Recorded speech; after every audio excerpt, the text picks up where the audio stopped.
小伙伴们有没有发现，我们身边总是有很多牛人，他们可能年纪轻轻，但不管是在学术方面、工作方面，又或者是生活中，遇到问题都可以得心应手，当然发展的速度也异于常人的快，甩开我们半条街。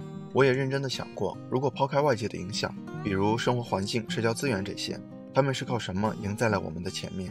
他们外在的出色表现，一定是因为内在的某种思想系统影响的结果。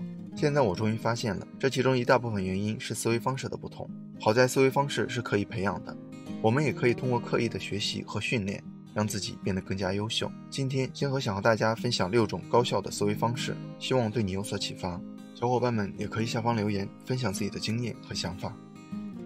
1. 灰度思维。朱元璋在大功告成之后，第一个想到的事就是把那些立下大功的人一一杀掉。他找到各种巧妙的茬，把一个个人都给杀掉了。但是徐达是明朝的第一功臣，而且他没有犯什么错。可朱元璋的目标很坚定，就是要把他干掉。于是他想了一个很损的招，让徐达跟他下棋。你可以想象徐达的处境，不能赢，你赢了就是犯上；也不能故意输，你明明会下棋，结果你装不行，这是欺君之罪。反正赢了也是死，输了也是死。朱元璋告诉他，你要好好的跟我下棋，你要是故意输，我就立即杀了你。徐达很顺从地说，是的皇上，然后跟他下棋。最后的结果是他赢了朱元璋。朱元璋觉得机会来了，但是徐达说，皇上您看，我是赢了，但是您看我的棋子是不是2个字？朱元璋一看，的确就是2个字，万岁。意思就是我不是在跟您下棋，我是要用我的棋子摆出万岁这2个字。这次徐达逃过了一死。灰度思维即世界充满复杂性，大部分的人和事并不是非黑即白，而是具有不同的灰度。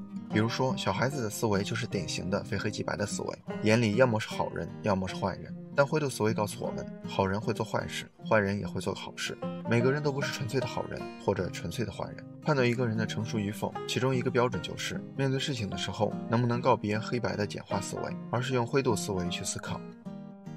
2. 双赢思维。1950年，美国智库兰德公司的2位研究员为了模拟美国和前苏联的合作和竞争，做出了囚徒困境。2个共谋犯罪的人被关入监狱，各自单独囚禁，不能互相沟通情况。如果2个人都不揭发对方，则由于证据不确定，每个人都坐牢1年。如果一个人揭发，另一个人沉默，则揭发者因为立功而立即释放，沉默者因不合作而入狱5年。如果互相揭发，则因证据确实，2个人都判刑2年。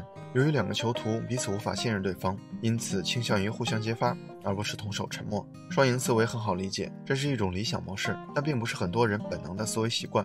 相比赢模式，输赢模式反而是生活中更为常见的思维方式。因为人生处处都是比较，大多数人从小接受的教育往往更倾向于竞争，而不是竞合。于是在相当一部分人眼里，人生就是一场竞争游戏，只有击败别人，分出胜负，才能成就自己，这就容易导致习惯性的损人利己。但事实上，从长远来看，输赢模式的结果往往是两败俱伤，只有双赢模式才是长期相互依赖环境中唯一可行的交往模式。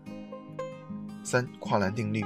武术家截拳道创始人李小龙，小的时候身体非常瘦弱，先天素质并不好，即使成年之后，他的身高也只有1.73米，在武术格斗界中，这样的身材并不占优势。那为什么后来李小龙能成为一代宗师呢？原因在于他刻苦训练的结果。他7岁时学习太极拳，13岁时跟随名师叶问学习咏春拳，此外他还练习过洪拳、白鹤拳等几十个拳种，为后来自创截拳道打下坚实的基础。不光如此，瘦弱的他为了增强体质，通过营养改善、大量练习，甚至是电击训练，李小龙练就了强壮的肌肉。这就是跨栏定律，竖在前面的跨栏越高，你跳的也就越高。换句话说，一个人遇到的困难越大，成就往往越大。还有生活中一些颇有成就的教授之所以走上艺术道路，很多是受了生理缺陷的影响。跨栏定律提醒我们，劣势本身并不可怕，只要一息尚存，我们就还有希望，就能够通过行动改变。就像英国有句老话所说，如果这件事毁不了你，它会令你更加强大。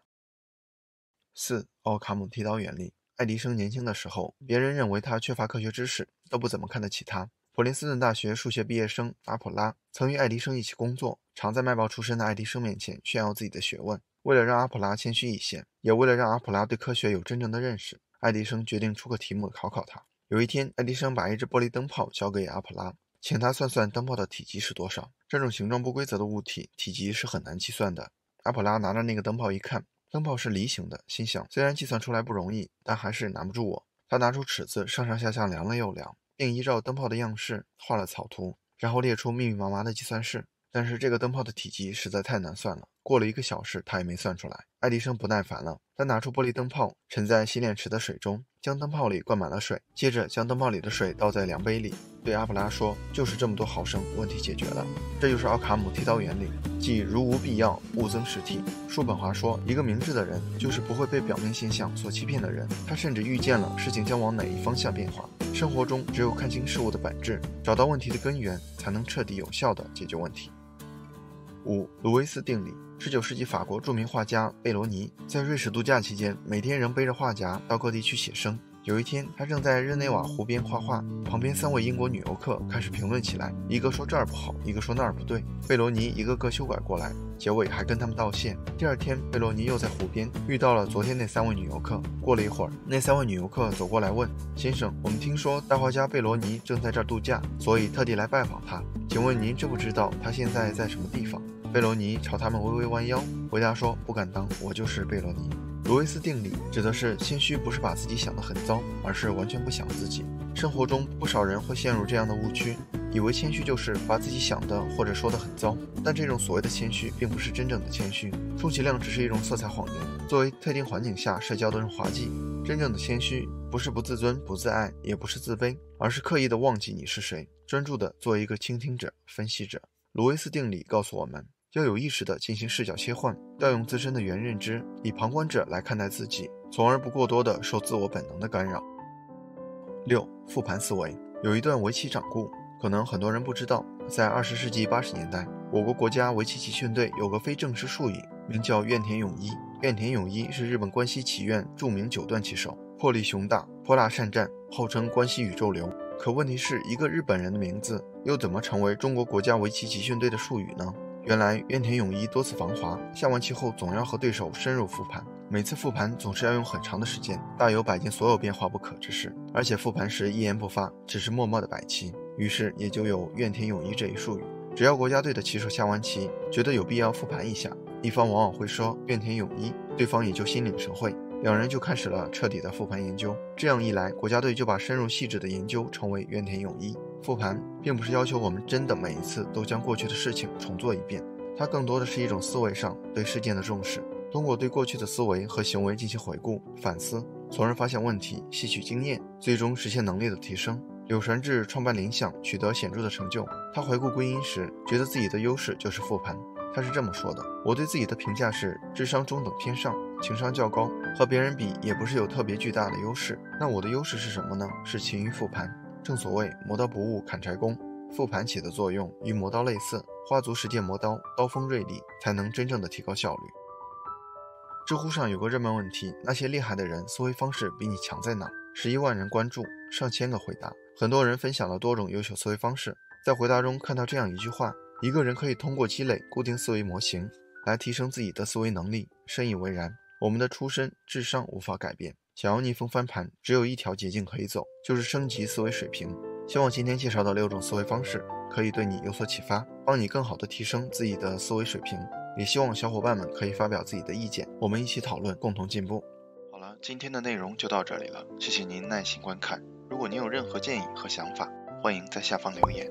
如果您喜欢星河的内容，还望订阅星河百度频道，点赞和分享给更多的朋友。星河将不胜感激，继续分享更多有关成长的优质内容。一个人可以走多远，关键在于与谁同行。愿成长之路有你我相伴。这里是星河百度，我们下期不见不散。